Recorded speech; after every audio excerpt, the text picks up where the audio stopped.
Well, Air Canada is preparing to suspend operations as early as this weekend. Talks between the country's largest airline and the union representing thousands of its pilots are at a stalemate as the strike deadline nears. A shutdown could affect more than 100,000 passengers daily.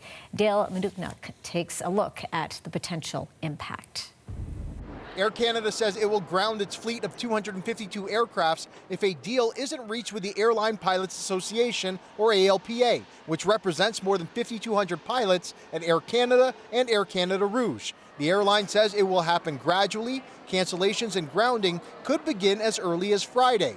Not good news for these travelers. What would happen, I would be stuck in the U.S., so that would stink, I guess.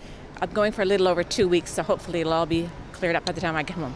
Pilots voted 98% in favor of the job action last month. Starting Sunday, the union or Air Canada may issue a 72-hour strike or lockout notice, which would trigger the carrier's 3-day wind-down plan.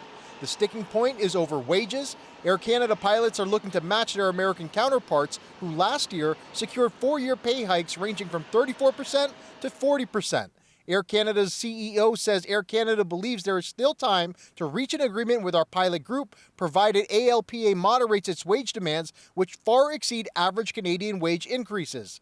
ALPA members last negotiated a contract in 2014. As somebody who works in aviation, I understand their concerns extremely well because they are definitely underpaid, for sure. Everyone's having a hard time putting groceries in the fridge, paying the rent, dealing with mortgage prices. So I understand completely that people are looking for more. Air Canada says all customers who have their flights canceled will be eligible for a full refund. They've also been working with other carriers to secure space in the event of flight cancellations, although that will be very challenging. And since August 27th, there's been a goodwill policy in place for those who have bookings between September 15th and September 23rd to make any changes at no cost, and that policy will be expanded if need be. You know, the carriers are already starting to have increases in fares for people that are looking to buy tickets from September 17th on. So yeah, there is going to be a price increase. Carriers are going to take advantage of an Air Canada shutdown. In a statement to CBC Toronto, the ALPA says Air Canada should stop threatening to disrupt air travel and come to the bargaining table with serious proposals to keep the flagship Canadian carrier competitive in the global aviation market. Air Canada anticipates it would take 7 to 10 days for normal operations to resume once the complete shutdown is in place. When asked if other staff will get paid in the event pilots strike or are locked out, Air Canada says they'll make decisions about staffing at the appropriate time, depending on how the situation evolves. Dale Manukduk, CBC News, Toronto. All right, to break down how operations just might wind down and the impact on Canadians, Duncan Dee joins me now. He's the former Chief Operating Officer of Air Canada. He's in New York. Duncan, thanks a lot for joining us here on Canada Tonight. Thanks for having me, Angie. So your reaction now, or I guess Air Canada's action forward, if you will, likely to suspend flights starting next weekend. So walk us through this decision, this process here. We've been here before. We have been here before, Angie, far too often. I think that if you take a look at an airline operation as being a 1,000-piece jigsaw puzzle, what Air Canada is really trying to do is to make sure that all those pieces of that puzzle remain in the same room within arm's length of where they are. They don't want those pieces scattered throughout the house in different rooms that will make it much more difficult to put that puzzle back together, which is the Air Canada schedule. So what's going to happen over the next little while is Air Canada is going to start making plans to bring their aircraft and their crews to their home bases so that in the event of a strike or a lockout, they'll be able to relaunch services that much more quickly. So what should Canadians be looking out for, preparing for? Because clearly this is, regardless, this is going to have a huge impact. It will have a huge impact, and it will have a disproportionate impact for viewers who reside and are traveling east of Toronto, so Toronto east to Quebec and Atlantic Canada. This is going to have a tremendous impact on domestic travel in particular, and also some international and travel to the United States.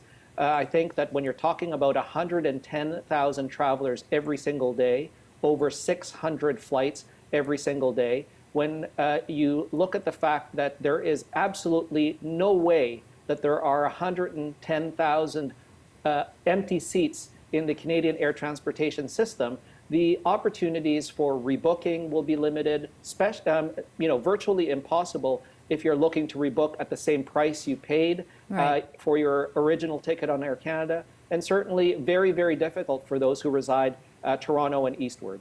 So if we look at the situation, you and I started things off saying we've been here before, and not just with Air Canada, with other airlines as well. This all comes back to what we saw in the United States, a salary gap, higher earning for the U.S., sort of closing, I should say, the salary gap with higher earning for U.S. pilots. Air Canada pilots and other Canadian pilots have saying we want the same thing.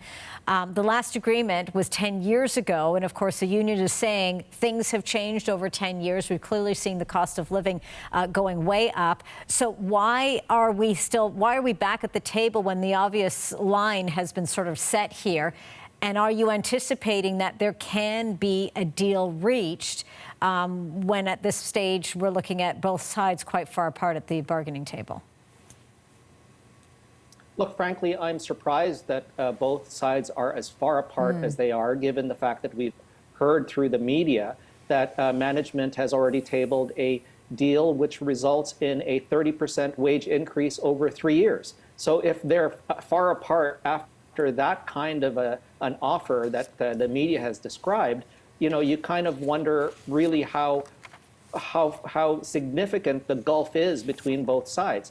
Let's not forget that WestJet pilots settled for a 24% increase over 4 years when they accepted an offer and averted a strike a few months ago. And so I think that pilots have every right to want more. I frankly don't believe that there's a single Canadian worker out there who would not love to be paid what an American worker was being paid. But unfortunately, we don't live in that world. We live in Canada.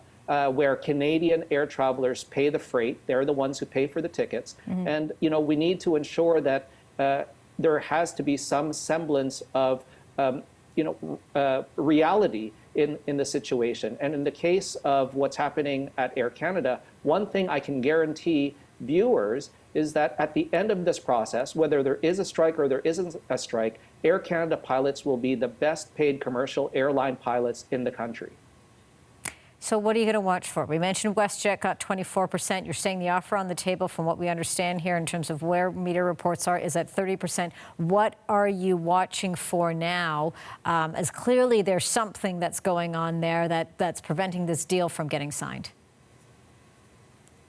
Angie, having been at the table at this very exact moment, I can tell you and viewers that this is when the real negotiations, the difficult part of the negotiations actually begins. They've been at the negotiating table for a year, but the way the Canadian labor relations system works is the negotiations really take off in earnest over the next couple of days. And so with what's been reported by the media about what management has tabled, clearly the union is going to have to provide a counter to that. And hopefully at some point over the next few days, before the midnight deadline on Tuesday, we will see some movement on both sides to avert a very, very disruptive strike, not just to the airline, but to the lives of Canadians and communities across this country.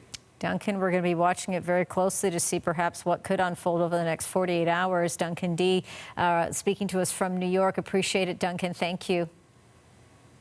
Thanks, Angie.